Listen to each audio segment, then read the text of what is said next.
എപ്പോഴും സക്സസ് ആയിരുന്ന ആൾക്കാർ വളരെ ഫ്ലെക്സിബിൾ ആയിരിക്കും, വളരെ അഡാപ്റ്റബിൾ ആയിരിക്കും. ഏത് സാഹചര്യത്തോടും പെട്ടെന്ന് പൊരുത്തപ്പെടാൻ അവർക്ക് കഴിവുണ്ടാവും. അങ്ങനെ വിജയിക്കാൻ പറ്റുള്ളൂ. ഒരു ബിസിനസ് തന്നെ നമ്മൾ ചിലപ്പം വിചാരിക്കുന്ന രീതിയിൽ ഷേപ്പിലും അല്ല ഒരു ബിസിനസ് ഇവോൾവ് ചെയ്യണം.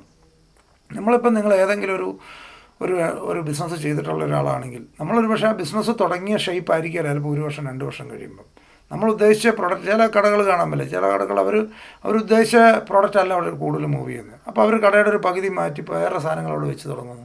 കാരണം അത് സ്റ്റാർട്ട് ചെയ്തത് ഉദ്ഘാടന സമയത്ത് ഉണ്ടായിരുന്ന പ്രൊഡക്റ്റോ ഉദ്ഘാടന സമയത്തുണ്ടായിരുന്ന സാധനങ്ങളോ ആയിരിക്കണമെന്നില്ല. കുറേ കാലം കഴിയുമ്പോൾ അവിടെ ഇരിക്കുന്നതും അവിടുത്തെ ടേബിൾ സെറ്റ് ചെയ്തിരിക്കുന്ന രീതി മാറിയിട്ടുണ്ടാവും, ഷെൽഫ് വെച്ചിരിക്കുന്ന രീതിയും. കാരണം എന്താണ്, ഒരു ബിസിനസ് ഇവോൾവ് ചെയ്ത് വരണം.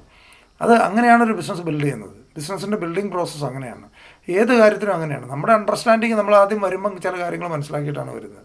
അതിനുശേഷം നമ്മൾ ചെയ്തു വരുമ്പോഴത്തേന് ചിലപ്പോൾ നമ്മൾ മനസ്സിലാക്കിയതിന് വ്യത്യസ്തമായിട്ടുള്ള പുതിയ കാര്യങ്ങൾ പലപ്പോഴും അങ്ങനെ തന്നെയാണ്. ഒരു ബിസിനസ് തുടങ്ങുന്ന സമയത്തുണ്ടാകുന്ന ഷേപ്പല്ല, ഗ്രാജുവലി അത് ഷേപ്പ് മാറി അത് റിഫൈൻഡായിട്ട് നമ്മളിന്നിവിടെ കാണുന്ന വലിയ കമ്പനികൾ ആരും അവർ തുടങ്ങിയ രൂപത്തിലൊന്നും അല്ല, തുടങ്ങിയ പ്രൊഡക്റ്റ് പോലും ആയിരിക്കണമെന്നില്ല.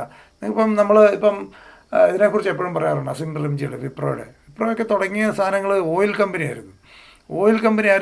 കമ്പനിയാണ് അവർ ഏറ്റവും ലാസ്റ്റ് ഫൈനലി വളർന്നത് IT-യിലാണ്, വിപ്രോ കമ്പ്യൂട്ടേഴ്സിലാണ്. അപ്പോൾ എന്ന് പറയുന്ന പോലെ ഒരു ബിസിനസ്സും നമ്മൾ തുടങ്ങുന്ന ഷേപ്പിലോ തുടങ്ങുന്ന രൂപത്തിലോ ഒന്നും ആയിരിക്കണം, നമ്മൾ ഉദ്ദേശിക്കുന്ന രീതിയിലൊന്നും ആയിരിക്കണം എന്നല്ല. പക്ഷേ എല്ലാ സമയത്തും അതിനു വേണ്ടി വിജയിക്കാൻ വേണ്ടി പോകുന്ന ആൾക്കാർ, വിജയിക്കാൻ വേണ്ടി നമ്മൾ ശ്രമിച്ചുകൊണ്ടിരിക്കുന്ന ആൾക്കാർക്ക് വിജയം ഉണ്ടാവുള്ളൂ. അതിനുള്ള മൈൻഡ് പ്രിപ്പറേഷൻ വളരെ ഇമ്പോർട്ടൻ്റ് ആണ്, അതിനുള്ള ആക്ഷൻ വളരെ ഇമ്പോർട്ടൻ്റ് ആണ്. അതിൽ ഒരു നെഗറ്റീവ് സ്റ്റേറ്റ്മെൻറ്റുകളും നമ്മുടെ ഉള്ളിലേക്ക് പോകാതിരിക്കുക. നമ്മൾ ചില സമയത്ത് മനുഷ്യനാണ്, ഡീമോട്ടിവേഷൻ ഉണ്ടാവും. പക്ഷേ ഇതല്ല എനിക്ക് വേണ്ടെന്ന് തിരിച്ചു വരാൻ സാധിക്കണം. ഇതല്ല എനിക്ക് വേണ്ടത്. ഡൗൺ ആയിരിക്കാനുള്ള ഒരു സ്കോപ്പും നമുക്കില്ല. നമുക്ക് ഡൗൺ എപ്പോഴും വരാം, ജീവിതത്തിൽ പല സമയങ്ങളും വരാം. പക്ഷേ ഡൗൺ ആയിരുന്നാൽ, അതായത് worry is a prayer for what you don't want എന്ന് പറയും. വറി എന്ന് പറയുന്നത് എന്താണോ നമുക്ക് വേണ്ടാത്തതിനുള്ള പ്രാർത്ഥനയാണ്. വറി വന്നു പോയാൽ വീണ്ടും നെഗറ്റീവ്. അതുകൊണ്ടാണ് നമ്മൾ ജീവിതത്തിൽ നമ്മൾ ഡൗൺ ആയിരിക്കുകയാണെന്നുണ്ടെങ്കിൽ ഇല്ലാത്ത പ്രശ്നങ്ങളെല്ലാം കൂടെ കയറി വരും. അതാണ് അതിൻ്റെ റിസ്ക്. നമ്മൾ ഡൗൺ ആയിരുന്നോ, ഇതുവരെ ഇല്ലാതിരുന്ന പ്രശ്നങ്ങളോട് കയറി വരാൻ തുടങ്ങും. അതാണ് നിങ്ങൾ ശ്രദ്ധിച്ചറിയാം. അപ്വേർഡ് ട്രെൻഡ് ആണെന്നുണ്ടെങ്കിൽ നമ്മൾ തന്നെ കെട്ടഴിഞ്ഞ് വരുന്ന പോലെ നമുക്ക് തോന്നും. തന്നെ ഓരോ പ്രശ്നങ്ങൾ തന്നെ ഓപ്പൺ ആകുന്ന കാണാൻ പറ്റും. ജീവിതത്തിൻ്റെ ഒരുപക്ഷെ നമ്മൾ ഭയങ്കര ബുദ്ധിമുട്ടിക്കുമെന്ന് വിചാരിച്ചിരുന്ന പ്രശ്നം തന്നെ സെറ്റിലാവുന്നു, മറ്റൊരു വിളിക്കുന്നു, അല്ലെ വളരെ നമ്മളെ ഭയങ്കര ഹരാസ് ചെയ്തുകൊണ്ടിരുന്ന ഒരാളായിരിക്കും വളരെ കൂളായിട്ട് സംസാരിക്കുന്നു, പെട്ടെന്ന് ആൾക്കാരിൽ മാറ്റം വരും. നമ്മൾ ഡൗൺ ആണോ, ഇല്ലാത്ത പ്രശ്നങ്ങൾ കയറി വരും. അപ്പോൾ അതുകൊണ്ട് ഡൗൺ ആയിരിക്കാൻ ഒരു സ്കോപ്പും ഇല്ല. നമ്മൾ മാനിഫെസ്റ്റേഷൻ പഠിക്കുക, അഫർമേഷൻ പഠിക്കുക, എല്ലാ ദിവസവും അതൊക്കെ പ്രാക്ടീസ് ചെയ്ത് മൈൻഡിനെ കോച്ച് ചെയ്തെടുക്കുക. മൈൻഡിനെ കോച്ച് ചെയ്ത് സക്സസ്സിനുള്ള പ്രിപ്പറേഷൻ, മെൻ്റൽ പ്രിപ്പറേഷൻ നമ്മൾ നടത്തുക. അതിനനുസരിച്ചുള്ള സാഹചര്യങ്ങൾ ക്രിയേറ്റ് ചെയ്യാൻ നമ്മുടെ യൂണിവേഴ്സിന് കഴിവുണ്ട്. അത് വിശ്വസിക്കുക.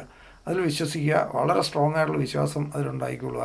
നമ്മൾ നമ്മൾ ദൈവവിശ്വാസിയാണെങ്കിലും വിശ്വാസി അല്ലെങ്കിലും ഈ പ്രിൻസിപ്പിളാണ് വർക്ക് ചെയ്യുന്നത്. ദൈവവിശ്വാസത്തിൻ്റെ പുറകിലുള്ള പ്രിൻസിപ്പിൾ, ഇതിലേക്കുള്ള ഏറ്റവും ഷോർട്ടായിട്ട് സാധാരണ ഒരാളെ അത് ഫോളോ ചെയ്യിക്കാൻ സിമ്പിളായിട്ട് പറയുന്ന പ്രോസസ്സ് മാത്രമാണ് ഇതെല്ലാം. അപ്പോൾ അത് നമ്മൾ വിശ്വസിക്കുക, ശരിയായ രീതിയിൽ പ്രാക്ടീസ് ചെയ്യുക, മൈൻഡ് റെഡിയാക്കുക. വളരെ സ്ട്രോങ് ആയിട്ടുള്ള പോസിറ്റീവ് കമാൻഡുകൾ കൊടുത്തുകൊണ്ടിരിക്കുക. ഒരിക്കലും നെഗറ്റീവ് കമാൻഡ് നമ്മൾ മൈൻഡിന് കൊടുക്കരുത്. അറിയാതെ തമാശന് പോലും നെഗറ്റീവായിട്ടുള്ള വാക്കുകൾ ഉപയോഗിക്കാതിരിക്കുക.